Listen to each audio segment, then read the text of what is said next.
Would you like to become a fascinating personality, break free from plateaus, and gain power over your mental resources and your full potential? You came to the right place. Welcome to a magical journey to yourself. This show is made in Germany. If you like the show, please subscribe on iTunes, Spotify, or puremindmagic.club. Welcome to Season 1, Shaping Your Reality. And here is your host, international magician, speaker, and book author, Victoria Mavis.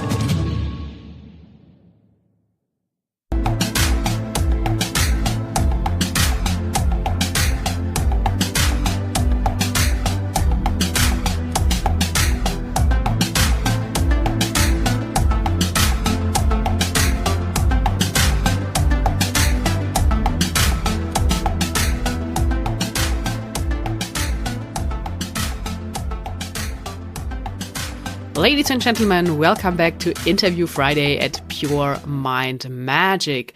Today with a guest from the other side of the world, an emotional fitness coach. So we will talk a lot today about the subconscious mind, how we can hack our brain and how we can change the mindset and make some shifts in the unconscious mind. So stay tuned. This will be very interesting. This episode today is brought to you by my business mentor, Ron G. Holland.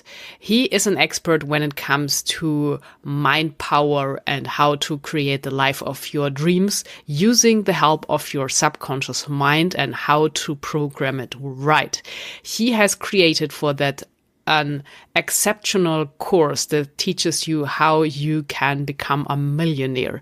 There's tons of information and videos he created for that, and I can proudly promote this course as an affiliate, so you will find a link for this directly in the show notes of this episode. Don't miss it when you really would like to make a change and improve your mind around money, like the money mindset. But now let's go to the interview, introducing for you from the other side of the world, the emotional fitness coach, Tyson Sharpe. Hi, Tyson. How are you today? I'm very well, thank you. Thanks for having me on. You're very welcome. So, Tyson, before we jump right into the interview, can you tell us something that is really unique about you, or maybe something that is even secret? Oh, put me on the spot. Something that's unique about me is obviously on this podcast, it's all about mindset, right? Understanding your emotions. And a lot of the time when I'm getting ready for my day, I'll do a lot of, meditation or like getting myself ready emotionally. A lot of the times I cry. It's not the most manly thing to admit, but yeah, I do get very teary when I am truly. I run the emotions of gratitude through my body and I get ready for my day. I think that's something that's quite unique since not a lot of people would, one, admit it, and two, feel that level of emotion every day. So that would be something unique to me. Yes, that's really a secret, and great to admit it, because I think it's important that you kind of impress your emotions and don't suppress them. But you as an emotional fitness coach can tell us maybe more why it can be healthy to cry sometimes, or when you have too much pressure or in a really difficult situation in your life or relationship or whatever. Yeah, I as a sort of emotional fitness coach, I clearly believe that the quality of action you take moving forward is determined by the quality of emotions you feel most often. So I like to condition myself so that I feel the emotions of gratitude, of love, of compassion, understanding, and I condition that in my body so that when I coach people, or that when I work on my business, for example, my best self is showing up. My best, what I would call my resourceful self, where you have resourceful emotions, so that they can really lead the way with your decision making and how you tackle the challenges, in your life. Yes, and Tyson, it is said that every emotion has its own vibration, and it's helpful to raise your vibration and be in a good mood before you make important decisions or have a business meeting, something like that. Can you tell us more about emotions and vibrations? Absolutely, yeah. Basically, that's all emotions are. Emotions are just vibrations in your body, right? And a lot of people when they start feeling negative emotions, they make it such a bad thing, and they turn a whole story into it. For example, clients who come to me and they feel frustrated, or they feel stressed, or they feel fear moving forward with their online businesses. A lot of them create the stories like it shouldn't be that way, and they create the stories in their head like they're not good enough, that they're not capable of moving forward. But like you said, emotions are just vibrations in your body, and so that really you can explain it in two ways. One, that once you actually feel the emotion, for example, of fear, once you actually give yourself permission to feel the emotion all the way through, it's actually not that bad. It's only the reaction to an emotion that makes it, that makes it a bad thing in our life. But if you were to actually sit there and just process the emotion itself and just describe what that vibration's like in your body with some descriptive details, the fear actually starts to go away. It starts to diminish. And it's nothing you can't feel. So that's the one aspect. And the second aspect is like what you said. You always want to, when you're in a positive emotional state, and your vibration is higher, you're obviously your brain operates differently.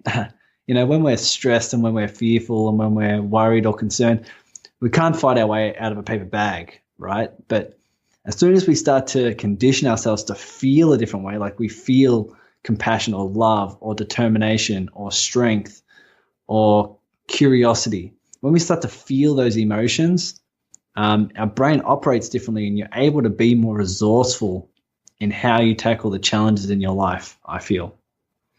Yeah, I understand. And I think fear is really one of the biggest emotions and blocks that is holding people back from living their dreams. And I once read that knowledge conquers fear. But what would be your best advice to deal with your fears and move on? Well, there's many different ways you can address fear.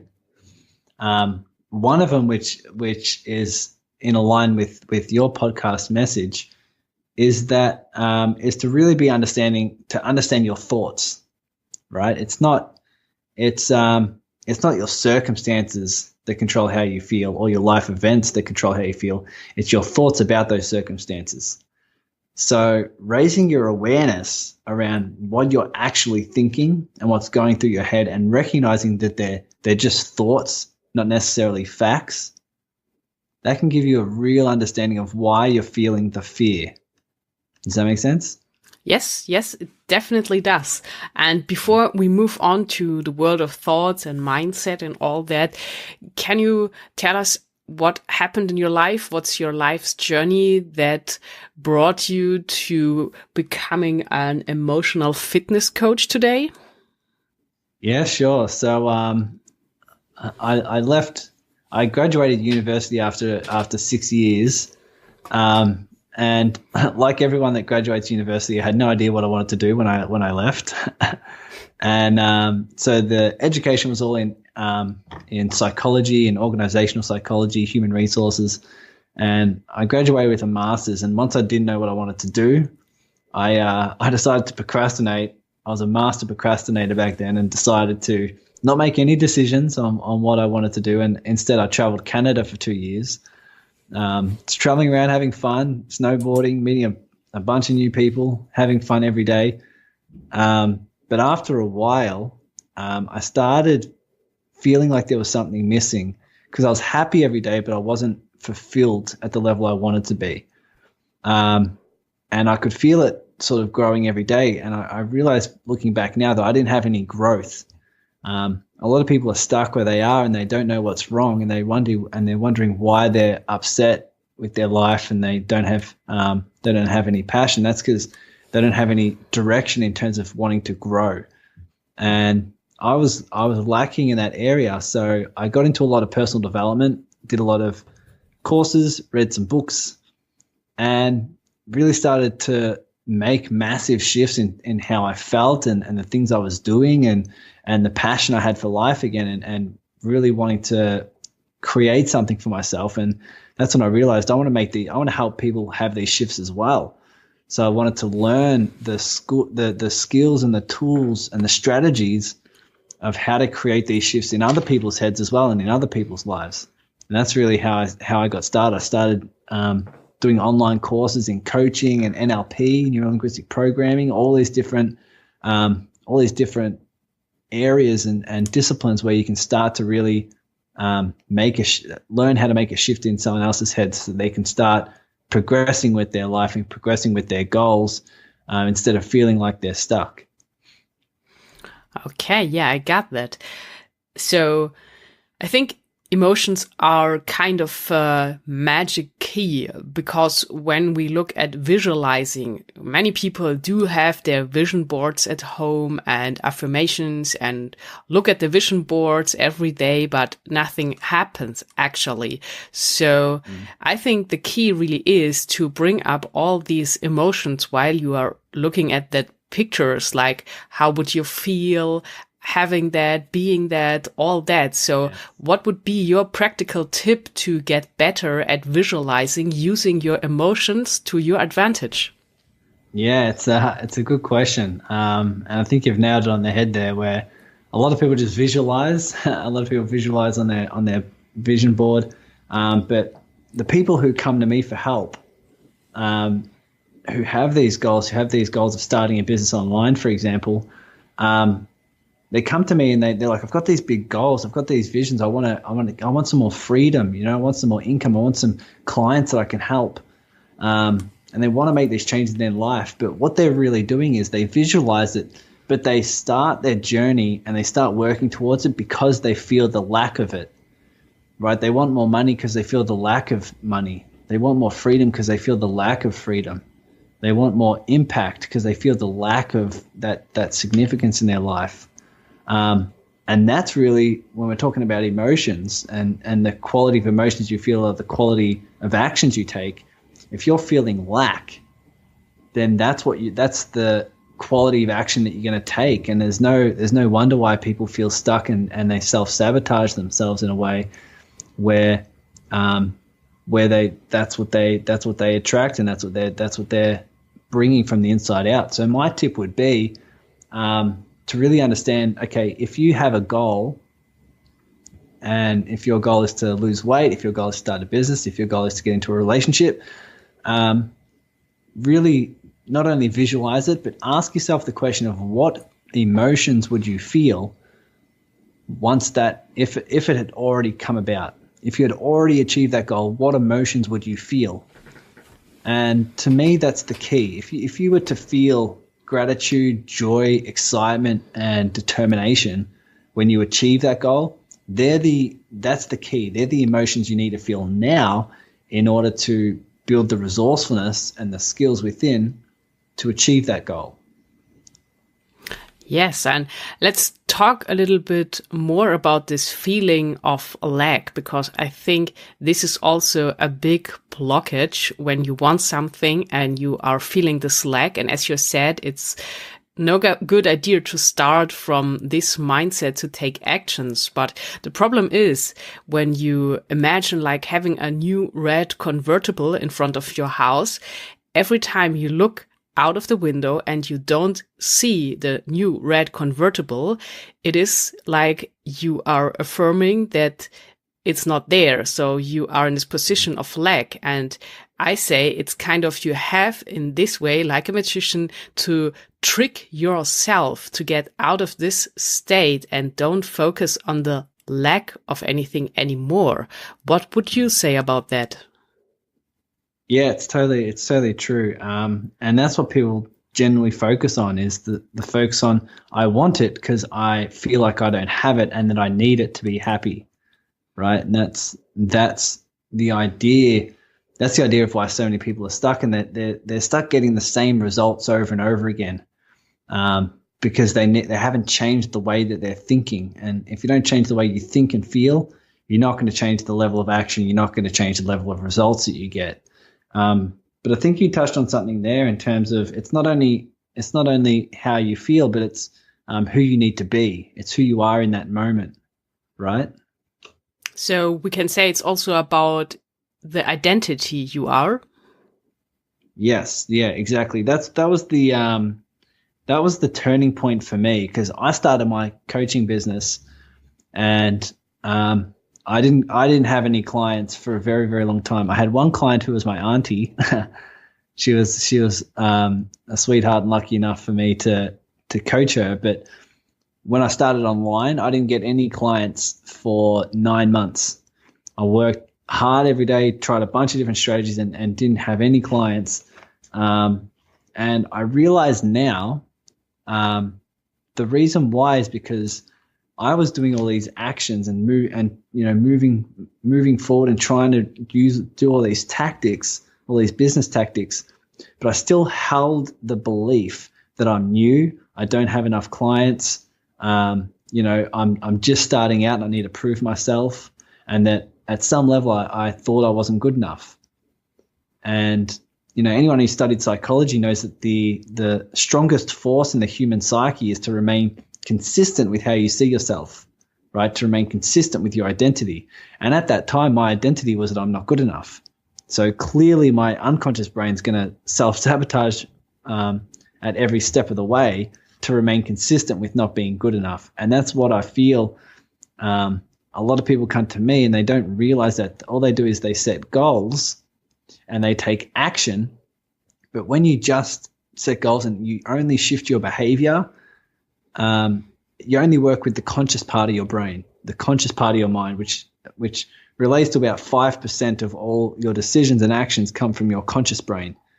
It's only when you start to work with the unconscious brain and you start to really trigger and modify your beliefs and your self-identity, that's when your unconscious brain starts working for you rather than working against you in the pursuit of your goals.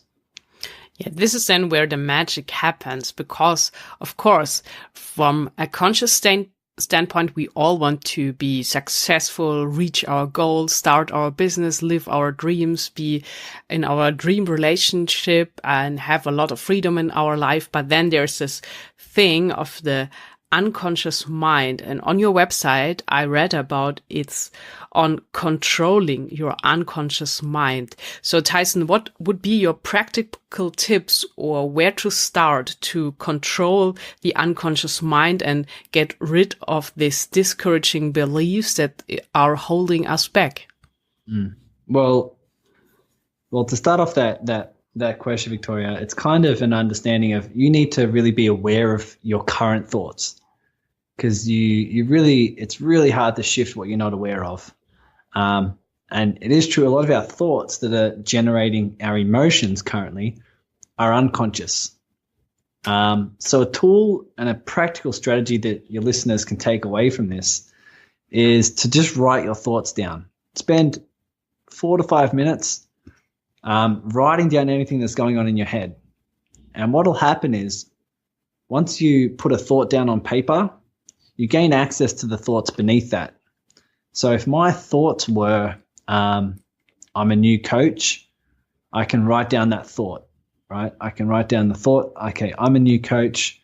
And then once I get that, it's almost like I get that out of my brain and I gain access to the thoughts beneath that. I can say, okay, why is it that I think I'm a new coach? What is it about this thought? And I'm like, well, I don't think I can get clients results yet. And then that's another thought. And then I think, okay, cool. Well, what is it about this thought? What else is there? What's deeper than this? And then I say, well, I haven't got clients results before.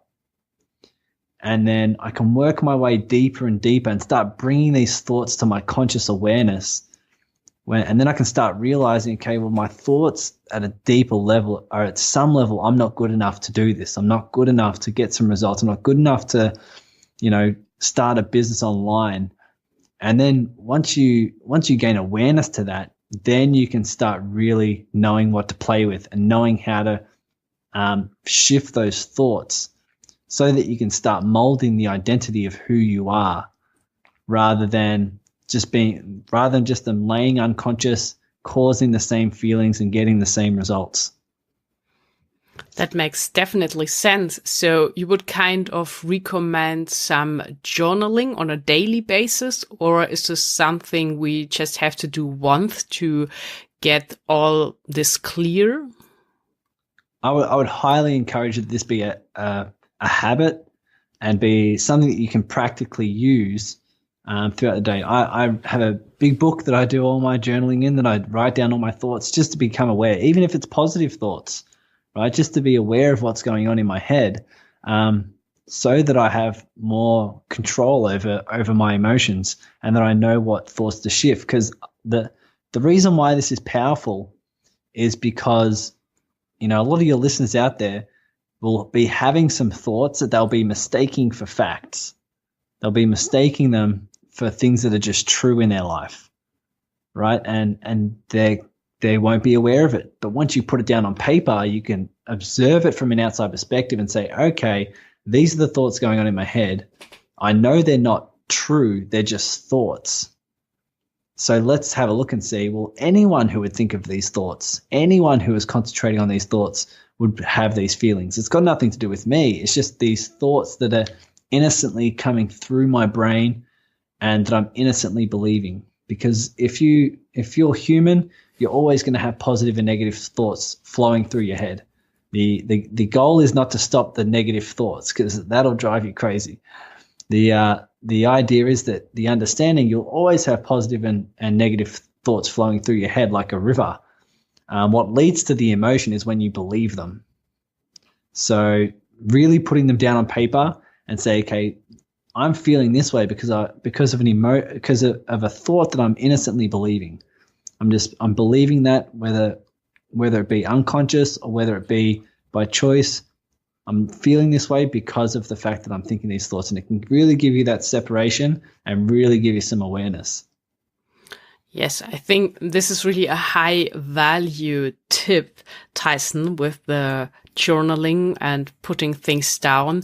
So a specific question about that, would you recommend to do it as handwriting, or does it have the same effect when you type it in or maybe even speak it into your technical device?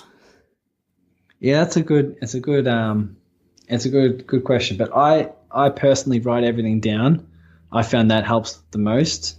I wouldn't recommend speaking it out loud because it doesn't, because that's what you're doing anyway in your own head. And the idea is to get it out of your head onto something. So I would like to write it. I would like to write it down. I think if you do have some awareness, then typing it out and understanding it would be one way of getting it out of your head. But just speaking it out loud, I don't think really gets it out of your head, because that's what you're doing internally anyway. So that would be my tip. But I think people could just really experiment for themselves and find out what works for them, because I know everyone's unique and I don't know all the answers, but I definitely know that once you start doing this practice, then you'll get better at it, and you'll start to really understand that a lot of the times the thoughts that you have are only just that. They're only thoughts. And you think that you're stating reality. You think that you're just relaying facts about your situation, but they're actually thoughts that you can choose. And I think that gaining that awareness will be immensely beneficial to anyone that wants to achieve something significant. Yeah, that makes so much sense and is really valuable. So can you also say, to wrap that up, that when you do that, sit down and put all your thoughts on paper, you have that this will free up some energy you can use for other things because you are more clear and just put everything out of your mind? Yeah, exactly. And it's almost like, it's not only do you reveal to yourself the thoughts that were unconscious, but it really gives you that practice to develop that philosophy that it is exactly your thoughts that are leading to your feelings. A lot of people still think it's their circumstances, and that puts them in a really powerless position. But once you start writing them down and you realize that it is your thoughts leading to your feelings, you feel a lot more empowered, because even if you do feel bad, you know it's just because of a thought. It's not actually your circumstances. So you don't actually have to go out and change your circumstances in order to feel a certain way. You can just recognize the thought and then work on that thought. And then that can give you a lot more leverage in changing the way you feel and having more control on the emotions that you want to feel more often. Yeah, this is my approach, like the magic approach, to get the inner side right, so the outside will fall into place. And I think this is the biggest takeaway, that you focus on your thoughts, because thoughts create your emotions, and it's not the circumstances, as you said, that create your emotions. So you are also an expert kind of the mindset, and it's said that 90% of everything is mindset. So it's a mindset question if you will be successful or if you fail. So how would you describe the mindset theme, and what can we do to improve it and to develop the right mindset that can help us reach our goals in the end? Yeah, it's a good question. And to summarize, like the best mindset philosophies that I've come across and that have helped my clients in the past, is definitely recognizing that your challenges that you have right now, the challenges that you face right now, are only challenges because you think they're challenges. They're only challenges because of the thoughts you have about them. What you find challenging, some people don't. And recognizing that for an understanding can shift completely. Not only that, but it's a good understanding to have that we are meant to have challenges, right? That's why we set big goals. We set big goals because we want the challenges to come up so that we can face them, so that we can grow in that process, and so that we can become the quality of person that we want to become. And I ask my clients this all the time. I'm like, if I could snap my fingers right now and you were to instantly have, all your goals achieved, and you didn't have to lift a finger, right? You had the income, you had the freedom, you had the husband or wife, or the white picket fence with the big house. If I could snap my fingers and in 3 seconds you would instantly have that right now without lifting a finger, how would that be for you? And they all say they would be happy, but I said, for how long?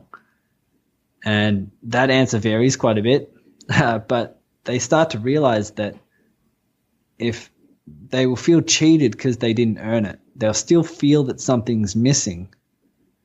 They still feel that there's an element that's missing, and that's because they didn't overcome any challenges to achieve it, right?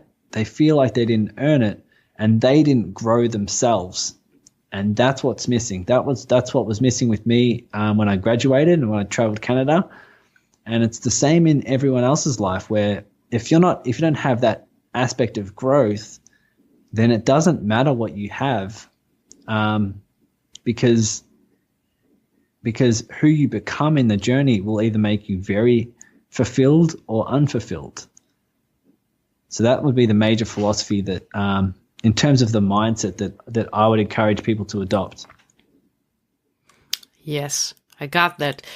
So you are really focused on coaching. So you are not an author yet. You are really coaching and working with people. And what would you say personally, like in general, is so valuable to having your own coach? Because once I read that Oprah Winfrey has 4 coaches, and she says about herself that she wouldn't be where she is today without her 4 coaches. So what is the biggest value, and why is it so helpful to have your own coach? Doesn't matter in what field you are, in what business, in what situation of your life. Why can a coach really help you make progress, move forward, feel better, and everything that comes with it? Yeah. Look, if it's no doubt, if you're the type of person that wants to get to the next level, you need a coach. If you're serious about it, if you're the type of person who is serious about moving to the next level, it's vital that you get a coach. And the reason for that is because it's extremely tough to tackle challenges in your life when you're in your problem.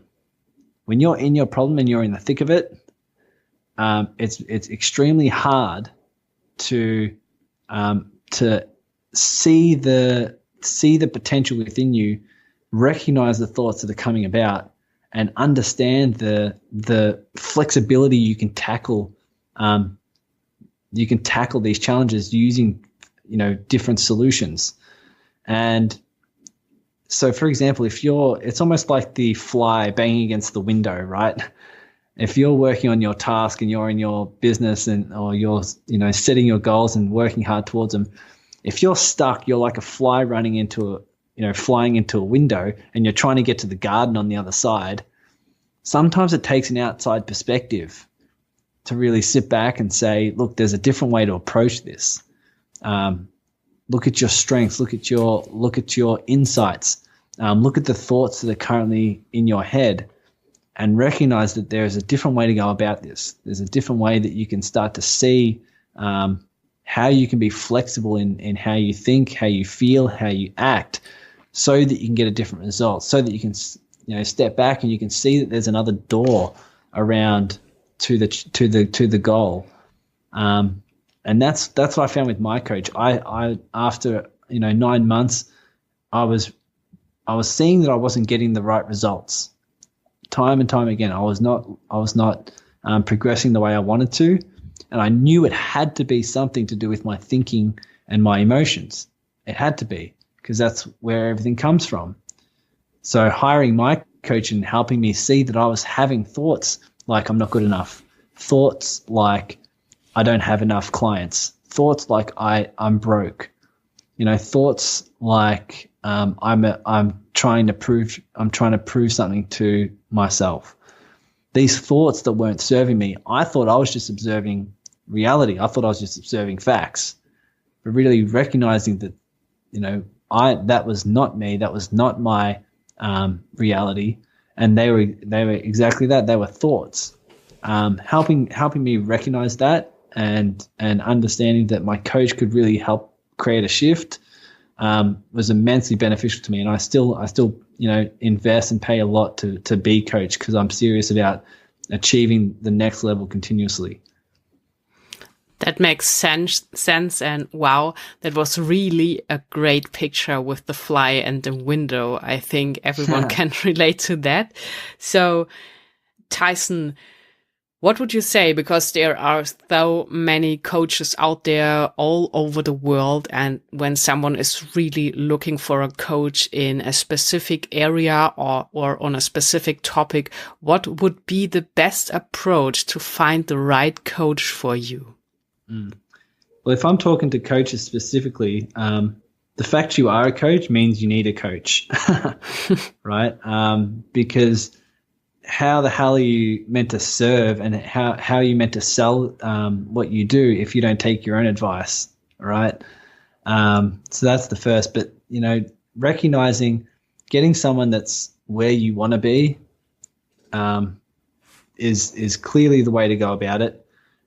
Someone who really matches your values, matches your style, who's going to take the time to understand you, and not necessarily promise you the world, but recognize that you do have some strengths within you that you want to uncover.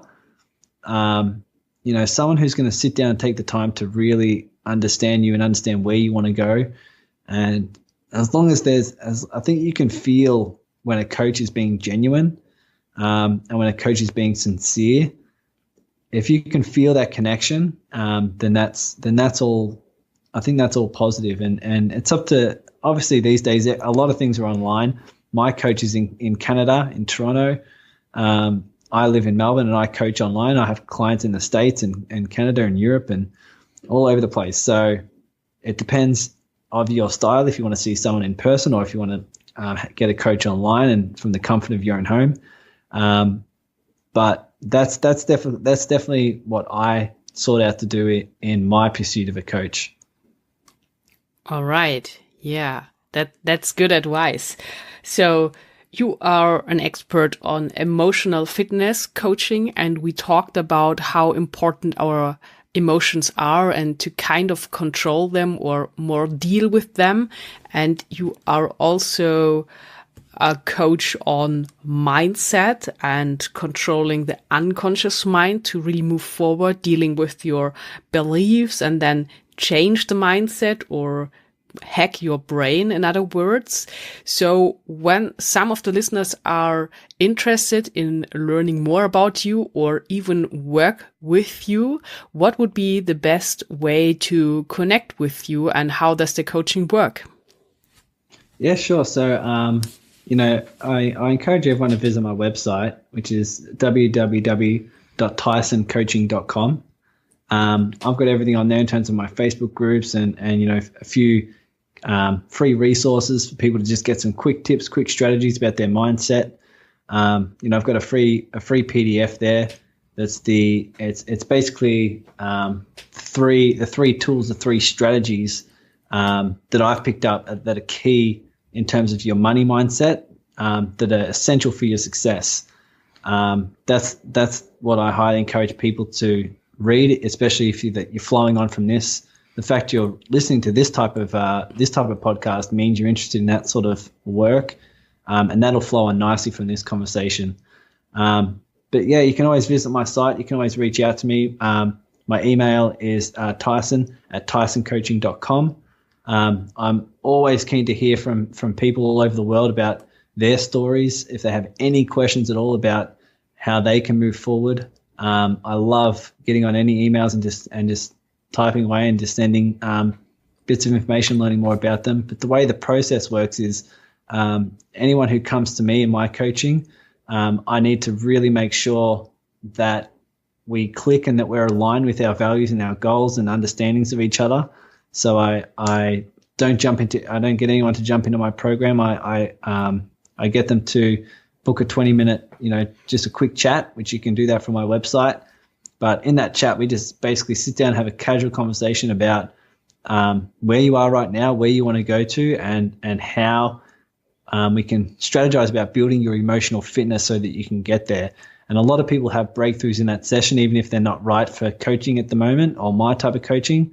A lot of people have breakthroughs in that session like they would when they're listening to this podcast. And then we can really start moving forward about, if it's not with me, then what's your next steps? What's some resources, some tools that you can do to move forward. And I always love helping people, and I love to see their results at the end of the day. That's fantastic. And I think, Tyson, you added a ton of value today to this podcast, to this episode around the mindset and the emotional fitness coaching. So thank you so much for being a guest on the Pure Mind Magic podcast, and maybe you will be back one time. Yeah, I'd love to be back. Thanks for having me, Victoria. It's been a lot of fun. You're very welcome. So have a magical day, and until soon, Tyson. Take care. Bye-bye. Bye. Ladies and gentlemen, I hope you enjoyed today's episode with Tyson Sharpe. If you did, please subscribe to Pure Mind Magic. This is just one click for you. And also, I would be so happy if you could leave a short comment for the show or the episode, whatever you like. And I have another special tip for you. Maybe because the weekend is coming, you would like to get some work done around graphics, marketing, promotion, video, whatever. You can try the platform Fiverr. I've put an invitation for you below this episode, so you can just click on the link and get started and will be more productive. So you can get things done until Monday morning while you are hopefully enjoying a magical weekend. To let you know what's waiting in the near future, next Friday, my guest will be Mario Porreca. We established a really good friendship through podcasting. So I was on his show, and now's the time that he is on my show. We have a couple of some similarities because he has been a chef. So he knows a lot about cooking, and everything he learned in the kitchen, he turned into business knowledge and applies that on his businesses. He's really successful and also a podcast coach who launched a podcast creation course now, and I'm a little bit part of it. So you will check that out because he has a special morning ritual and also does a podcast who helps you get started in the right mood in a successful day. So a lot of good energy next Friday waiting for you. Now I wish you a magical weekend, and until next time, create some magic.